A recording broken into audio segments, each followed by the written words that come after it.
ঘরের চাল দর্শন করতে নেয়। তাহলে মহাপ্রভু সমগ্র নবদ্বীপ তার নিজ গৃহ সম। তাই নিত্যানন্দ প্রভু বললেন যে আমি নবদ্বীপে আনবো না, শান্তিপুরে আনবো। ইতিমধ্যেই সকল গৌরবাসী নবদ্বীপবাসীরা তারা ছুটে এসেছেন গৌর অদর্শনের কথা শ্রবণ করে, গৌর চলে যাওয়ার কথা শ্রবণ করে তারা বিরহে কাতর হয়েছে। আজকের ভাবটি কেমন?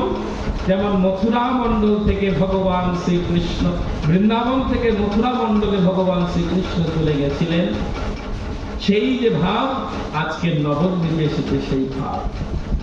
আজকে গৌর হারা, গৌর চলে গেছে, এই বিরহ বিশ্ববর নবদ্বীপবাসীদের সহ্য হচ্ছে না।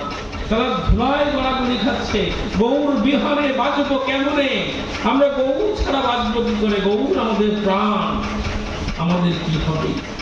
নিত্যানন্দ প্রভুকে বলেছে আপনি পারবেন, আপনি পারবেন। মহাজন বাক্যে আছে না,